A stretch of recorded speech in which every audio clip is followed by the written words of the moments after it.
Assalamualaikum warahmatullahi wabarakatuh. Baiklah, perkenalkan nama saya Fahri Ulazmi dengan NIM 2207111474. Nah, di sini saya akan menjelaskan hasil resum saya mengenai bab 9 yaitu Reliability Center Maintenance. Nah, pada slide pertama itu ada penjelasan singkat mengenai Reliability Center Maintenance, di mana Reliability Center Maintenance merupakan suatu pendekatan sistematis dalam kegiatan pemeliharaan yang berorientasi pada keandalan fungsi peralatan. Berbeda dengan Total Productive Maintenance atau TPM yang berfokus pada kondisi dan komponen fisik mesin. Pendekatan ini memungkinkan analisis yang lebih mendalam terhadap berbagai kondisi kegagalan potensial serta dampaknya terhadap keselamatan, kualitas, biaya, dan lingkungan. Nah, pada set kedua itu ada prinsip dasar RCM atau Reliability Center Maintenance. Prinsip dasar dari Reliability Center Maintenance adalah memastikan bahwa setiap aset atau peralatan menjalankan fungsinya sebagaimana yang diharapkan dengan tingkat keandalan yang dapat diterima dan biaya yang efisien. RCM memungkinkan organisasi untuk memilih strategi pemeliharaan yang paling tepat berupa tindakan pencegahan, preventive maintenance, predictive maintenance, atau bahkan pendekatan round to failure untuk komponen tertentu. Selanjutnya ada tahapan analisis RCM. Proses analisis dalam reliability center maintenance dilakukan secara bertahap dan sistematis untuk memastikan setiap fungsi alat dievaluasi secara menyeluruh. Tahapan awal dimulai dari ada operation context, primary and secondary function, hidden function, functional failure mode, dan failure effect. Operation context yaitu dokumen utama yang menjelaskan kondisi, batasan, serta fungsi alat secara menyeluruh. Berfungsi sebagai acuan tim RCM untuk memahami bagaimana alat yang digunakan saat ini secara nyata di lapangan.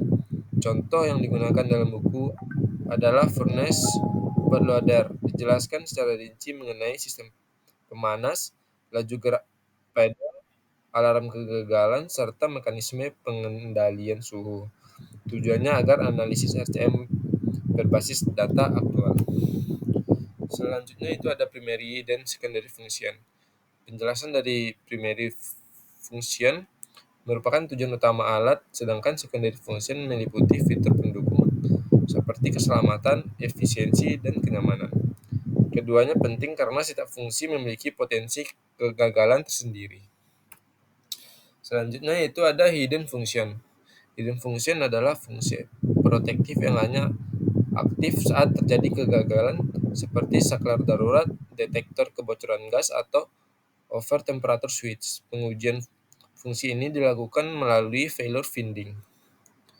Nah, selanjutnya itu ada functional failure. Functional failure terjadi bila alat tidak memenuhi kriteria fungsi yang telah ditetapkan, baik secara total maupun sebagian. Contohnya itu ada alat masih bekerja namun di luar batas toleransi yang diperbolehkan. Nah, selanjutnya itu ada failure mode. Failure mode adalah penyebab spesifik terjadinya functional failure seperti kerusakan komponen, kesalahan operator, atau desain yang buruk. Identifikasi dilakukan melalui diskusi dan data historis kegagalan. Nah, selanjutnya itu ada failure effect.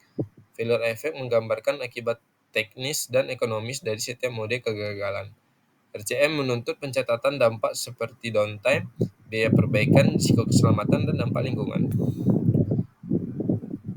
Selanjutnya itu ada analisis biaya kegagalan. Dalam RCM, setiap keputusan pemeliharaan harus mempertimbangkan biaya dan konsekuensi dari suatu kegagalan. Prinsip dasarnya adalah bahwa tindakan pemeliharaan hanya dilakukan apabila langkah tersebut layak secara teknis dan ekonomis. Contoh dalam buku menunjukkan bahwa biaya kerusakan sebanyak $7.000 jauh lebih tinggi dibandingkan biaya PM sebanyak $30. Dengan demikian, analisis biaya dalam RCM tidak hanya menghitung pengeluaran langsung, tapi juga memasukkan faktor tidak langsung seperti waktu henti produksi, kerusakan lanjutan, serta risiko keselamatan dan lingkungan. Berikut itu ada identifikasi dan penomoran fungsi. Setiap fungsi dan kegagalan diberi kode unik, misalnya 1A1, agar keterkaitannya dapat dilacak secara sistematis. Sistem ini diadaptasi dari RCM2 oleh John Mowbray untuk menjaga konsistensi data analisis. Selanjutnya itu ada asal-usul RCM. RCM dikembangkan oleh industri penerbangan Amerika pada 1960 sampai 1970-an. Tujuannya untuk meningkatkan keandalan pesawat dan menekan tingkat kegagalan. Studi awal menunjukkan hanya 11% kegagalan bersifat time-based. Nah, selanjutnya itu ada non-time based failure.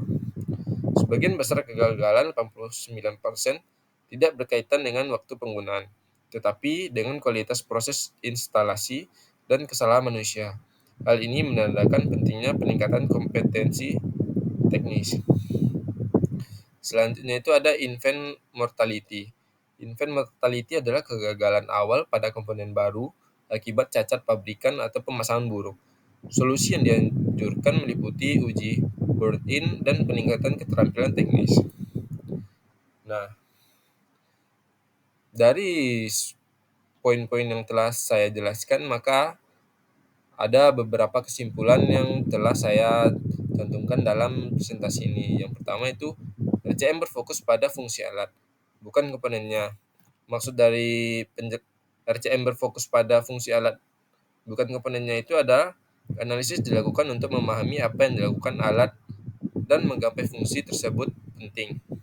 Selanjutnya itu ada operating konteks menjadi fondasi utama analisis. Nah, penjelasan singkatnya itu memberikan pemahaman menyeluruh tentang kondisi aktual operasi, batas sistem, dan standar performa. Selanjutnya itu ada RCM membutuhkan kolaborasi lintas disiplin, di mana keberhasilan analisis bergantung pada kerjasama teknis, engineer, operator, dan fasilitor. Selanjutnya itu ada analisis difokuskan pada fungsi, kegagalan, dan dampaknya, yaitu proses meliputi identifikasi fungsi, functional failure, dan failure mode, dan failure effect. Setiap langkah membantu menentukan tindakan pemeliharaan yang tepat dan efisien. Selanjutnya itu ada hidden function yang harus diuji melalui failure feeding. Maksud dari hidden function harus diuji melalui failure feeding itu yaitu fungsi-fungsi protektif seperti alarm, sensor, dan interlock tidak terlihat dalam operasi normal, namun sangat penting untuk keselamatan. Nah, poin terakhir itu ada pendekatan biaya dan konsekuensi menjadi inti RCM, yaitu setiap tindakan pemeliharaan harus layak secara teknis dan ekonomis. Biaya kegagalan dibanding dengan biaya pencegahan untuk menentukan efektivitas tindakan. Sekian dari presentasi saya. Mohon maaf apabila ada kekurangan kata atau kesalahan dalam menyampaikan. Saya mengucapkan mohon maaf dan terima kasih kepada Ibu dosen pembimbing, Ibu dosen pengampu. Sekian dari saya. Assalamualaikum warahmatullahi wabarakatuh.